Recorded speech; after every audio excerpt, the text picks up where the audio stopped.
சாயியின் லீலைகள் நூதனமானவை. சைவர்களுக்கு சிவனாகவும், வைணவர்களுக்கு விஷ்ணுவாகவும், முஸ்லிம்களுக்கு பர்வர்த்திகராகவும் அவர் காட்சி தந்தார். சாயிபாபா அருகில் எப்போதும் செங்கல் கல் இருக்கும். அவர் அதன் மீது அதிக பிரியம் வைத்திருந்தார். அதை தனது உயிரினும் மேலாக கருதினார். தினமும் இரவில் படுக்கும்போது அதை தமது அருகிலேயே வைத்து கொண்டு தலையணையாகவும் உபயோகப்படுத்துவார். ஒரு தினம் அதை கண்ட சாந்தோர்கர் வியப்பில் ஆழ்ந்தார். கூப்பிய கரங்களுடன் அவர் பாபாவிடம், பாபா, இந்த செங்கல் மீது தாங்கள் தலையை வைத்து கொள்ள வேண்டாம். தங்களுக்கு நான் ஒரு தலையணை கொடுக்கிறேன் என கூறினார். மகாராஜான நம் சாயி நானாவிடம் பதிலளித்தார், 1,00,000 தலையணைகள் அளித்தாலும் இந்த செங்கல் கல்லின் மதிப்புக்கு ஈடாகாது. இந்த செங்கல் கல் எனக்கு என் குருவால் அளிக்கப்பட்ட பிரசாதம். அன்பரே, இதனுடைய மதிப்பு பிரபஞ்சத்தின் மதிப்பை காட்டிலும் அதிகம். இந்த செங்கல் என் தியானத்தின் பொருள். எனது தியானமும் அதுவே. அது எனது கண்கூடான பிராணன். இது உடைந்து போனால் எனது இவ்வுடலும் மரிக்க வேண்டியதுதான். பர்பனி ஜில்லாவில் சோலுவுக்கு சமீபத்தில் ஒரு காட்டில் என்னுடைய குருவுடன் நான் இருந்தபோது சில மூர்க்கர்கள் கொலை வெறியுடன் எங்கள் மீது செங்கல்களையும் கற்களையும் வீசினார்கள். என்னை குறிவைத்து எறியப்பட்ட கல் என் குருநாதனின் தலையை தாக்கியது. குருவை தாக்கிய அந்த செங்கல்தான் இது. ஆனால் என் குருவின் சக்தி மகத்தானது.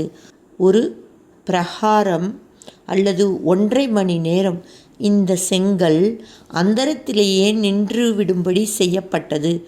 குருவை தாக்கிய அந்த செங்கல் என்னை குறிபார்த்து வீசப்பட்டது. அது தொடர்ந்து அந்தரத்திலேயே நின்றிருக்கலாம். ஆனால் எதையோ ஒன்றை தாக்கி அதன் வேகம் முடிவடைய வேண்டும். எனது சத்குரு தனது தலையை அந்த கல்லுக்கு இலக்காக்கி என் பொருட்டு அதை தமது தலை மீது வாங்கி கொண்டார். நானா மகான்களுடைய இதயங்கள் எவ்வளவு உயர்ந்தவை என்பதை அவர்களுடைய சக்தியால் செங்கல் அந்தரத்தில் நிறுத்தி வைக்கப்படுகிறது. தனது சக்தி அத்தகையதாய் இருக்க பிறர் நலன் கருதி தமது உயிரையும் அர்ப்பணித்துவிட என் குரு சித்தமாயிருந்தார். இதை எனக்கு போதிக்கும் பொருட்டே அவர் தமது தலையை நோக்கி வந்த கல்லை தடை செய்யவில்லை. அவர் என்னை காத்தார். ஆனால் அவர் துன்புற்றார். அந்த செங்கலை அந்தரத்தில் நிற்க செய்ததன் மூலம் அவர் தமது சக்திகளை எனக்கு வெளிப்படுத்தினார். அந்தரத்தில் இருந்த அந்த செங்கலை நான் எடுத்து என் குருவின் பாதத்தருகில் வைத்தேன். எனது சத்குரு அதை எனக்கு பிரசாதமாக அளித்தார். இந்த செங்கல் மீது என் குருவின் பாத ஸ்பரிசம் பட்டதால் அதை எனது தலையணையாக கொண்டு என் தலையை அதன் மீது வைத்துக் கொள்கிறேன்.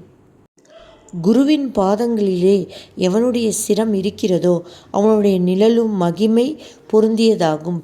எனவே தினமும் நான் என் தலையை குருவின் பாதங்கள் மீது இருத்துகிறேன். செங்கலை குருவின் பாதங்களாக கருதி இனி தினமும் காலையில் என் கால்களில் விழுந்து பணியுங்கள்.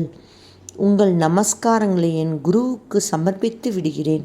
ஆகவே கோதாவரி நதி கடல் நீர்களை மீண்டும் கடலுக்கே திருப்பி அனுப்புவது போல நான் என் சிரத்தை அந்த செங்கல் மீது வைப்பதுதான் முறையாகும். என் சத்குருவின் காலடியில் வைத்தபோது தாயை போன்று பரிவுள்ள அவர் வாசல்யத்துடன் இவ்வாறு பேசினார். நல்லது நல்லது. இந்த செங்கலை என்னிடம் நீ அளித்தது சரியே. முன்னர் புண்டலீகன் கிருஷ்ணனிடம் ஒரு செங்கலை கொடுத்து அவரை அதன் மீது நிற்க செய்தான். இப்போது உனது பக்தியின் காரணமாக நான் நிரந்தரமாக இந்த செங்கலின் மீது நிற்க வேண்டியதாயிற்று.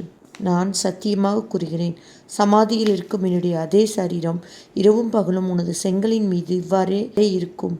எனது சத்குரு கோபாலராவ் சமாதியில் புகுந்து வெங்கடேஷர் ஆனார். இந்த வெங்கடேஷரின் பாதச்சுவடிகள் இந்த செங்கல் மீது பதிக்கப்பட்டு உள்ளன. ஆகையால் நான் என் குருவை வெங்குசா என அழைக்கிறேன். இந்த செங்கலின் மகத்துவம் அத்தகையது. நாராயண கோவிந்தர் சாந்தோர்கர் இதை கேட்டு உணர்ச்சி வசப்பட்டு அந்த செங்கல் முன்பு வீழ்ந்து வணங்கினார். ஸ்ரீ சாயி பணிக. அனைவருக்கும் சாந்தி நிலவட்டும்.